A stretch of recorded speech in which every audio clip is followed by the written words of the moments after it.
Hello YouTube and welcome back. My name is Zadarkus and in today's video I'm going to give you the 5 top tips for the mid lane. The first tip is to learn your counters. Counter picks are generally champions that are known to do well against the enemy pick, and it is important that you know what champions do counter your pick. You should not pick blindly a counter if all the remaining enemy picks a counter to your pick. For example, let's say you are picking Yasuo to counter your mid laner, yet all the remaining enemy team has heavy CC. This will lead to a poor late game in most cases, since even if you do win the mid, the heavy CC will make you have a hard time to keep up the game. So it is very important to know which champions do counter yours. The second tip is to counter pick yourself, but first of all, it is very important that you do pick a champion that you do know how to play, because counter picks do not win by themselves if you have no experience with your champion and you do not have a clue of what you are doing. And when you're picking, think about your team and the enemy team, because let's use the example of Yasuo as well.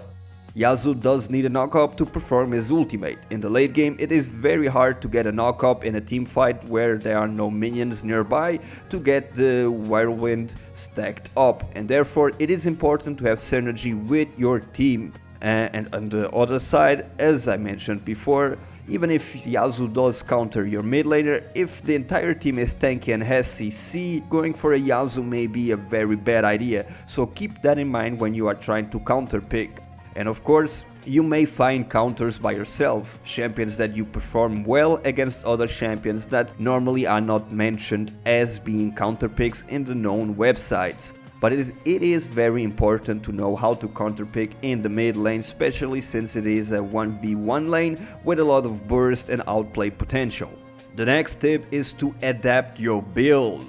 Depending on the situations, on the lane matchup, or on the overall game, you should always be open-minded and ready to adapt your build to your needs or the needs of your teammates.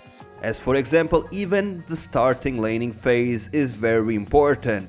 If you are playing against a skill shot based champion, you may prefer to start with boots. If you are playing against a click on target RS, maybe you prefer some HP pots and starting with some resistances. If you are playing against an AD burst, let's say Zed or Talon, you may prefer the Ross of Zonia and getting some HP. But if you're playing against an AP burst, like for example Syndra or Veigar, you may as well prefer the Zonia or Abyssal or some HP again. It all depends on the game and your matchup. You should have a base build set up with core items you know that are key for your champion, but saving up 2 to 3 items to just adjust depending on the game. And this is very important, and people underestimate the item potential in the different situations.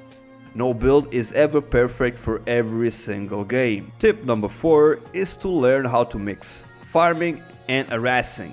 Last hitting is the most important thing in the game, especially at the start of it, but harassing gives you lane dominance and may bring you situations of a possible gank or just lane dominance by out farming and out leveling the enemy just by the harass and the zoning you do thanks to it.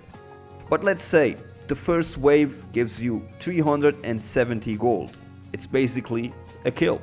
The next 12 waves give you 1554 gold. The next 12, 1634 gold. And the next 9 waves gives you 1285 gold. This looks like a lot of waves, right? Well, this is the exact amount of waves you get in 20 minutes. As you can see, you can basically get 2 to 3 items by just farming for 20 minutes. So don't just get all greedy on the kills, because you can get a lot of gold by farming. Remember that farm is more important than harass. And do never lose farm to harass your enemy. Practice the ability to sustain your farm while harassing whenever possible. And there are some champions that excel at this, like for example Orianna, Ziggs, Cassiopeia, Ahri or Lux. Mastering the technique of last hitting while harassing will win you most of the lanes, if not every lane, and just the difference in gold and experience from it will bring you a much healthier mid and late game. So please learn how to do it. The last one for today is warding. Always keep at least one side of the river warded when you push mid lane forward to avoid getting ganked or any other type of surprises. Even if you don't get ganked but your ward spots the enemy, it helps out your team and may even get you a free Drake if the ward spots, for example, the jungler going top side of the river. Always try to get a control ward on one side of the river after the second base. This will, 1. help your entire team taking control of that side of the river, but also will make it easier to keep the rest of your lane warded because you can use your trinket to ward the other side of the river. It helps you stay alive and it provides information to your entire team, and information is a key to win the games, because even without noticing the Drake by himself, if for example the bot lane does know that the jungler is going top, they may go aggressive and get a kill in the bot lane, while at the same time your top laner knows that the jungler is going top. Your jungler does know that as well. He may follow up and he may be able to counter gank a gank just by knowing it, and they may get a double kill on the top lane. And you, well, you're safe because you had it warded, so please remember the wards. And this will be it for today. You know, my name has been Zadarkus. This video was made for you as always. Remember to give it a like if you did enjoy the video. Leave me a comment. I love to read them. I want to know if this did help you. Subscribe if you are not subscribed and share it with your friends. It helps me out a lot and it will help them as well.